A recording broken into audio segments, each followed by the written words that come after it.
Hey everyone, this is Lisa from Life in Layouts, and then it's the last day of the month, so that means month in review. I pulled out the simple stories for the record, as well as the whole picture volume number 2. I'm going to be using sketch number 22. For the month of July, I did have a ton of photos that I needed to make sure that I included in this month in review. So I did ultimately decide to put all of my photos in a photo collage that I have created, and it is available over on my Etsy shop. I'm starting to look through all of the papers, and I really wanted to try to use up some of the scraps that I've already cut into, and this sketch that I picked out was perfect for it. The sketch calls for 8 4x6 photos, and then over on the left-hand side, there are a bunch of strips that are going to be down at the bottom. So I looked through the scraps that I had already used, and I decided to pull out this camera paper, as well as the word phrases, the orange paper and the blue striped paper, and of course that push pen paper, because I do think that's probably one of my favorites. I did pull in a flip flap for one of my photos, but I also am so proud of myself because I did my journaling before I created the layout, which last month you guys know that I did not incorporate my journaling into my layout. So at the end of this video, I did pull out my June layout, and I'm going to show you how I added the journaling to that layout since I didn't do it last month. So I will link June's video down below if you would like to check it out, and then you will be able to see the journaling in the end of this video. I decided that I would use 3 4x6 photos, and then the rest of the photos were added to the collage photos that I have over on my Etsy shop. These are Canva templates, and I decided that this month I was just going to use one Canva template. That Canva template has 3 and 4 photos on a 4x6. I wanted to show you guys that even if you were just to purchase one Canva template from me, you were able to get so many photos because of the variety that's in the templates itself. You get 10 templates with that purchase over on Etsy. So in the upper right hand corner, you can see that there are 3 photos. When I was lining up the photos on the layout, I wanted to make sure that I mixed and matched the templates so that none of the white lines were together. I wanted it to really look like a full photo collage over on the right hand side. And then for the left hand side of the layout, I just have that single 4x6 photo. I also have a photo that has 3 pictures on it, and then I went ahead and added my journaling down. What I decided to do this month was to put my journaling on 2 4x6 pieces of paper. I'm going to have the flip flap so that when I lay the photo on top of it, it's going to look like there's a photo there. You flip it up and it will have all of my journaling. I decided to go ahead and add the strips down, and I realized my mistake. I thought when I was cutting out this paper that I would just cut it whatever size I wanted, not thinking about the fact that I would need to cut the exact same size for the right hand side of the layout. Now granted, I only need 4 inches on the right hand side, but if you guys follow my channel at all, you know that I struggle with cutting the same size paper. Even using the measurements that are on my trimmer, I can never get them straight, ever. So I did decide to bring in the strips and line them up on the right hand side of my blade, basically pushing down that plastic piece and then moving the top paper on top of it so that I had the same measurements. They're a little off, and I'll show you how I compensate for that, but it got to the point where I was just like, I don't care.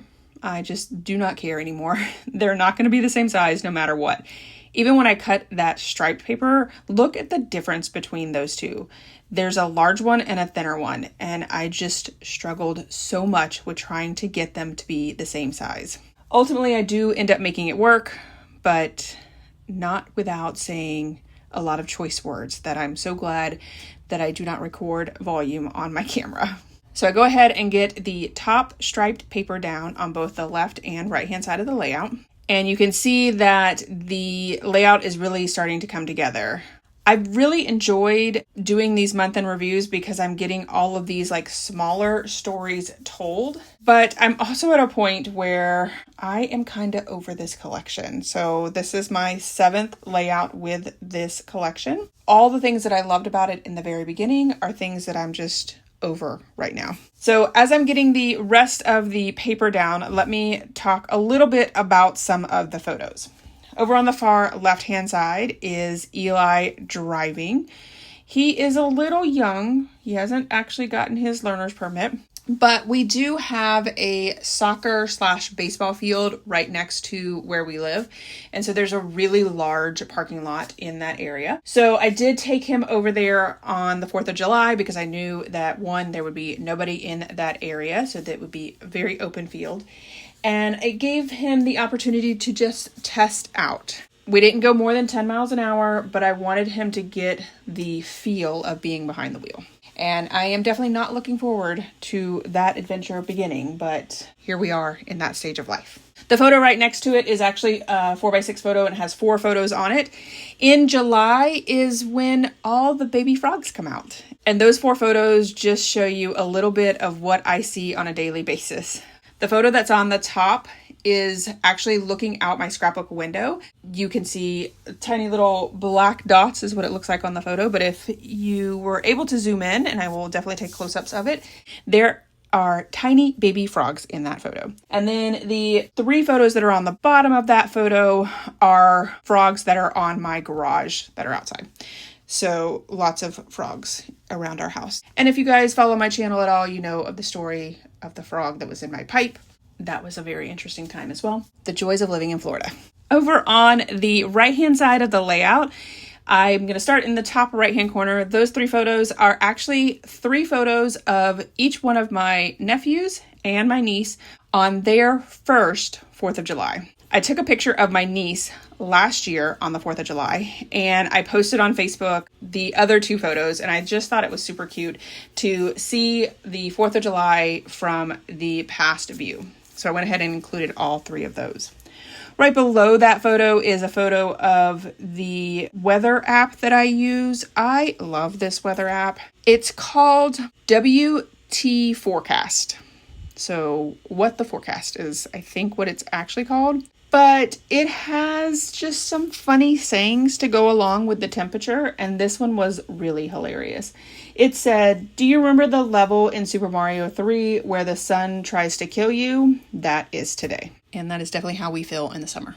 And then right below that is a photo of myself, as well as Eli and 2 of his friends. We had gone up to the Polynesian to watch the fireworks, and of course, you can't watch the fireworks without some Dole Whip. So it was just a nice way to spend a summer evening with Eli's 2 friends who were not pass holders, and having the ability to give them a little bit of Disney magic. The photo right above that is just a selfie of me. I actually had fixed my hair that day. It was like hair washing day, and it was just a cute selfie of myself. And then a photo right above that is Eli with a headband on. He's definitely entered that stage where he has to put some acne cream on his face. And that's what he had done. And I happened to walk in his room and that's what he looked like. And he was just super cute. So I just snapped a picture of him. All right, so I have all of my journaling strips down. I did pull out that card that I have been using for all of the layouts, as well as the number 7 to cover up where that 20, where the dash is, where you're supposed to add the date. Just went ahead and added the number 7 to that. And then I also pulled out the sticker that says July. I did decide to put that up on some foam adhesive just to give it a little bit of dimension against all of those border strips. On the top left-hand side, I brought out that film, as well as the top of the clipboard that has some florals on it. I added some paper clips as well as a couple of other floral pieces. I really like this tag here that says "This Life" with the arrow.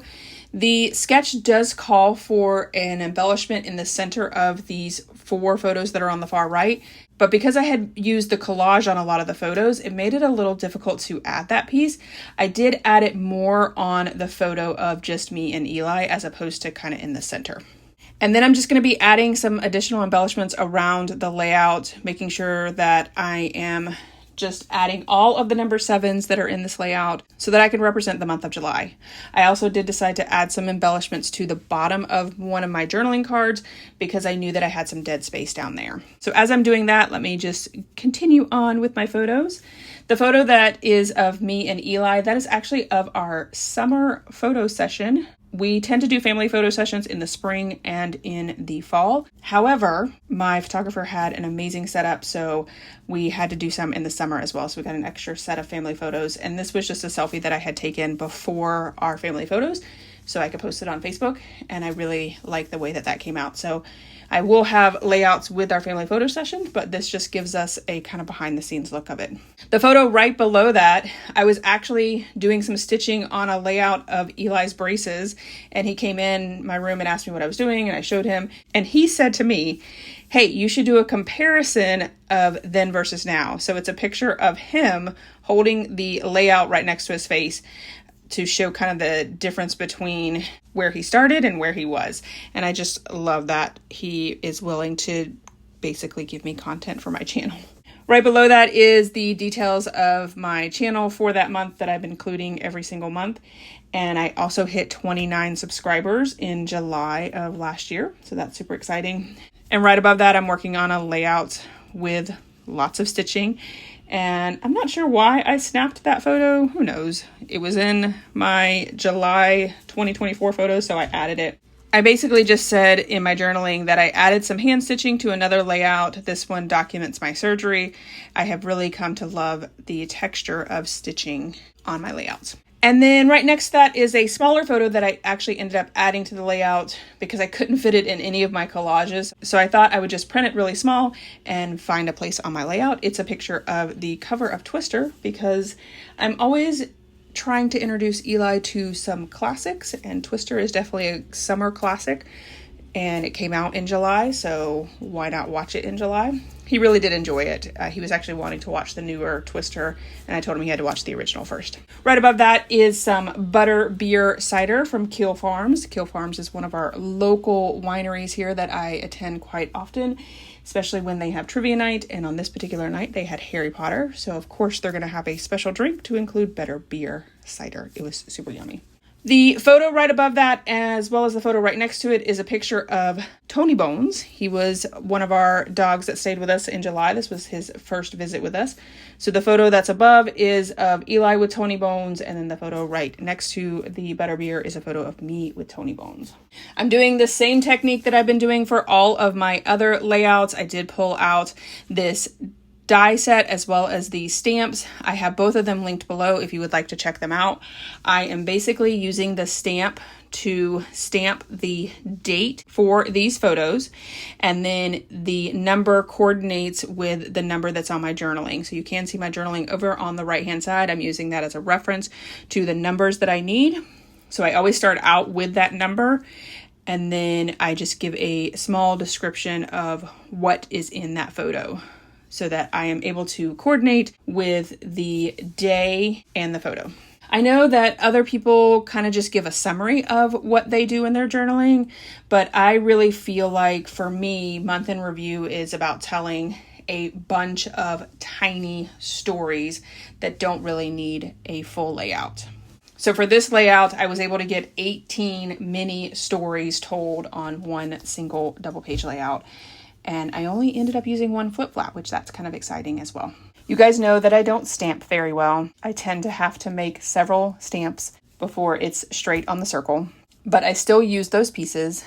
I just stack the pieces too high, and if I did make the mistake, I just put that one on the bottom, and then I stack another one on top of it, and then stack the date on the top so that I do have some dimension to my circles. And then I'm going to add my circles to the layout. So let me go ahead and finish up the description of the photos. I don't have too many left. Over on the right hand side, next to the butter beer from Keel Farms, is a photo of my iPad. I had been editing a birthday layout, and it had 15 separate clips, which is way more than usual. Usually my videos have anywhere from like 4 to 8 at the most. But this layout was so detailed that it needed 15 clips. That one was a pretty awesome layout, and I really enjoyed documenting that layout. It was a birthday layout for my friend. And then I think the only photo that's left is the photo that's going to be in the flip flap, and that is me at Cincy Family Reunion last year. And I sold it for quite a while, but my YouTube channel has definitely been more of a focus for me, so I have taken a step back. But I wanted to include the photo of me at Cincy Family Reunion with the signature wax bar because I did attend the Cincy Family Reunion last July. All right, so this is where I'm going to pull out the June layout from last year. You can see how much journaling I have on there. I did decide to go a little bit bigger on my font because I did want it to take up the full 8.5 by 11. I trimmed off just a little bit, and I'm going to use the pieces that I trimmed off to add some adhesive to the sides of it. I wanted to make sure that my adhesive was in an exact spot, so I decided to use the roll of adhesive from Scrapbook.com as opposed to my ATG gun so that I could have it right along the edge. I did end up adding 2 pieces because I wanted it a little bit bigger than the 8.5 inch width that I had. Once I got the adhesive down, I'm going to add those white cardstocks to the back of my layout, and then I'm going to add some washi tape to that section as well. And then I'm going to do the exact same thing to the bottom of where my journaling is going to sit. I wanted to make sure that my journaling did stick out a little bit above my layout so that it does make it pretty obvious that you need to pull it out. So as you can see, I have 3 sides taped up with the white cardstock as well as the washi tape, and it's going to create a pocket for my journaling. I decided that I wanted to have a little bit extra, so I did pull out some of the word phrases and added those to the top. So when my journaling is inside the pocket, what you'll see is just the row of word strips. And then I decided to pull out my layout once again for you just to show you my final product for July. That is it for this video. Here is my final layout as well as some close-ups. I hope this video gave you guys inspiration in regards to documenting a ton of smaller stories on your layouts. If you enjoyed this video, if you wouldn't mind giving me a thumbs up, I would really appreciate it. If you haven't done so already and you want to see more double page layout inspiration, make sure you hit that subscribe button. Thanks everyone for watching, and I hope that you have a scrappy day.